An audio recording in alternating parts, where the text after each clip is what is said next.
Hello प्यारे विद्यार्थियों, आप लोग का हमारे YouTube channel Amit science classes में स्वागत है। आज हम लोग क्लास 10th के कुछ महत्वपूर्ण टॉपिक का चर्चा करेंगे और आपका जो चैप्टर नंबर 4 है केमिस्ट्री का, कार्बन और इसके यौगिक, इसके बारे में आज हम लोग पढ़ने वाले हैं। तो आज हम लोग जानेंगे कार्बन के बारे में। और आपको पता है कि हमारे जो पास है तो सबसे ज़्यादा अगर किसी तत्व का अगर यौगिक है तो वह है कार्बन का। तो हम लोग कार्बन के यौगिक हमारे पास काफ़ी मात्रा में उपलब्ध है। तो आइए हम लोग कार्बन के बारे में समझते हैं और यहाँ से आपको एग्ज़ाम के पॉइंट ऑफ व्यू से काफ़ी इंपॉर्टेंट क्वेश्चन बनते हैं यहाँ से। तो चलिए देखते हैं क्या हमारा है। तो पहले हम लोग चैप्टर नंबर जो आपका 4 है केमिस्ट्री का, कार्बन और उसके यौगिक के बारे में जानेंगे। तो आते हैं हम लोग पहले कार्बन के बारे में कुछ बातें जानते हैं। जैसा कि आप जानते हैं कि कार्बन क्या है एक तरह का, तो कार्बन आपका एक अधातु है। कार्बन क्या है? एक अधातु है जिसको हम लोग नॉन मेटल कहते हैं। कार्बन का संकेत C होता है। कार्बन की परमाणु संख्या की बात करेंगे तो 6 होती है और कार्बन का जो है हम लोग परमाणु द्रव्यमान की बात करेंगे तो 12 होता है। उसी तरह से हम लोग इलेक्ट्रॉनिक विन्यास की बात करें इसका कार्बन का, तो कार्बन का इलेक्ट्रॉनिक विन्यास हम लोग जानते हैं 1s2 2s2 और 2p2 होते हैं। यानी कि आप कह सकते हैं कि 2 और 4 ये भी इलेक्ट्रॉनिक विन्यास को रिप्रेजेंट करते हैं। ठीक है। उसके बाद हम लोग देखें कि कार्बन की जो संयोजी इलेक्ट्रॉन की संख्या की बात करें तो यहाँ पर 4 होती है और कार्बन की जो हम लोग संयोजकता की बात करें तो इसकी संयोजकता भी कितनी होती है? 4 होती है। ये बात भी ध्यान रखना है आपको। अगर हम लोग बात करें यहाँ पर तो कार्बन का जो श्रृंखलन गुण होता है ना, कार्बन का जो श्रृंखलन गुण होता है जिसको हम लोग कैटेनेशन प्रॉपर्टी कहते हैं, तो इस गुण के कारण क्या होता है कि कार्बन को अपने ही तत्व से जोड़ने की क्या होती है? श्रृंखला बनाने की सबसे जो क्षमता होती है ना, उसी को हम लोग बोलते हैं क्या? Catenation property. यानी कि यह पदार्थ का एक ऐसा गुण है, कार्बन का यह एक ऐसा गुण हो जाता है जिसके कारण यह अपने ही परमाणुओं के साथ जो है संयोग आपस में बंधन बनाकर क्या करती है? एक लंबी श्रृंखला का निर्माण करती है। लंबी या शाखित श्रृंखला का क्या करती है? लंबी या शाखित श्रृंखला का ये निर्माण करती है इसी गुण के कारण। तो कार्बन आपस में चेन बनाना शुरू करते हैं। इस तरह से आपको चेन बनाकर ये जुड़ सकते हैं। तो यही गुण क्या कहलाता है? श्रृंखलन गुण कहलाता है। अगर हम लोग बात करें तो कार्बन का श्रृंखलन गुण सबसे अधिक होता है, उससे कम आप कह सकते सिलिकॉन का, उससे कम जर्मेनियम का, उससे कम आपका टीन का, उससे कम सीसा का, है ना। तो ये सभी जो है आपके एग्जाम के पॉइंट ऑफ व्यू से काफ़ी इंपॉर्टेंट तथ्य है, तो इसको ध्यान रखेंगे। आपको पता है कि हमारे वायुमंडल में अगर हम बात करें, यानी कि हमारी जो पृथ्वी में खनिजों के रूप में अगर बात करें तो केवल कार्बन की बात करें तो कार्बन जो है 0.02% ही है। उसी तरह से अगर हम बात करें यहाँ पर कार्बन डाइऑक्साइड, तो हमारे वायुमंडल में कार्बन की मात्रा कितनी है? तो कार्बन डाइऑक्साइड की जो मात्रा है वह 0.03% है। इसको ध्यान रखेंगे। और अगर हम बात करें यहाँ पर तो कार्बन के सर्वाधिक यौगिक हमारे पास पाए जाते हैं। तो हम लोग अपने दैनिक जीवन में हम लोग कार्बन का बहुत इम्पोर्टेंट होता है, चाहे वह दवा हो, चाहे विस्फोटक सामान बनाने हो, और चाहे हम लोग जो कृत्रिम वस्त्र और बनाने के लिए कार्बन के ही यौगिकों का प्रयोग किया जाता है। तो हमारे दैनिक जीवन में जितने भी खिलौने के सामान होते हैं, जैसे अगर हमारे भोजन सामग्री की बात करें, कार्बोहाइड्रेट, वसा, फैट, प्रोटीन, ये सब जो है किससे? तो आपको उसमें कार्बन पाए जाते हैं। तो ये काफ़ी इंपॉर्टेंट एक फैक्ट, यहाँ से क्वेश्चन आपको बनेंगे, आप यहाँ से याद रख सकते हैं।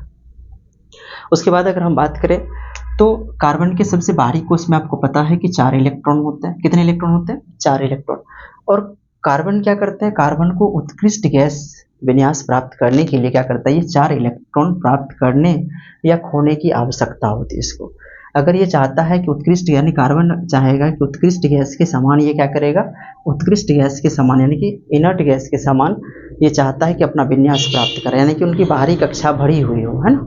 तो अगर मैं बात करूँ बाहरी कक्षा में या तो 8 इलेक्ट्रॉन लाने का प्रयास करेगा या 4 इलेक्ट्रॉन ये खो सकता है। तो यदि कार्बन को इलेक्ट्रॉन प्राप्त करना या खोना हो तो 2 केसेस यहाँ से बनते हैं। 2 केस आपको क्या है तो वो ध्यान रखना है। तो पहला केस है आपका इसमें कि ये 4 इलेक्ट्रॉन प्राप्त कर क्या बनाएगा? C4- आयन, है ना। नहीं कि आपको जो है C4- आयन बना सकता है, लेकिन कंडीशन क्या होते हैं? तो ऐसा मतलब ये कंडीशन क्या होता है कि 6 प्रोटॉन वाले नाभिक के लिए 10 इलेक्ट्रॉन अर्थात 4 अतिरिक्त इलेक्ट्रॉन धारण करना मुश्किल हो जाता है इसके लिए। कहने का मतलब ये हुआ कि आपको पता है कि जो कार्बन का ना जो नाभिक होता है उसमें कुल कितना इलेक्ट्रॉन होते हैं, तो 6 प्रोटॉन होते हैं। और इसके पास अगर कोई परमाणु है तो उसमें अगर कार्बन की बात करें तो कार्बन परमाणु में जो है आपको 6 इलेक्ट्रॉन और 6 प्रोटॉन, उस समय ये बैलेंस होते हैं। 6 प्रोटॉन और 6 इलेक्ट्रॉन उस समय ये बैलेंस रहता है, संतुलित रहता है, यानी कि अस्थायी रूप में रहता है। लेकिन कंडीशन क्या होते हैं, या कह सकते हैं कि परमाणु उदासीन होता है। परमाणु क्या होते हैं, उदासीन होते हैं। अगर इस कंडीशन में क्या होता है कि अगर ये अतिरिक्त इलेक्ट्रॉन यानी कि ग्रहण किया ना, पहले इसके पास 6 इलेक्ट्रॉन थे लेकिन 4 इलेक्ट्रॉन इन्होंने ग्रहण किया, तो क्या होता है, तो 6 प्रोटॉन वाले नाभिक के लिए जो है 10 इलेक्ट्रॉन अर्थात 4 इलेक्ट्रॉन जो अतिरिक्त है वो उन्होंने ग्रहण किया, उस कंडीशन में क्या हो जाता है, उसके लिए मुश्किल हो जाता है, ये धारण करना क्या हो जाता है उसके लिए मुश्किल हो जाता है। कहने का मतलब ये हुआ कि अतिरिक्त अगर 4 इलेक्ट्रॉन और आया इसके पास, तो ये क्या करेगा, तो 6 इलेक्ट्रॉन जो यहाँ पर 6 प्रोटॉन के लिए उस 10 इलेक्ट्रॉन को संभाल कर रख पाना काफ़ी मुश्किल हो जाता है। ऐसा कारण क्या होता है कि इनके बीच जो अंतर इलेक्ट्रॉनिक प्रतिकर्षण, इनके बीच जो है ना, यानी जो नाभिक में क्या होता है कि अधिक जो है अंतर इलेक्ट्रॉनिक प्रतिकर्षण उत्पन्न हो जाता है, जिसके कारण जो है ये छोटे नाभिक द्वारा इसको संभाल नहीं पाने के कारण ये अस्थिर हो जाता है, कि अस्थायी रह जाता है। क्या रह जाता है, तो अस्थायी रह जाता है। आप इसको ध्यान रख सकते हैं, यानी कि 10 इलेक्ट्रॉन को संभाल कर रख पाना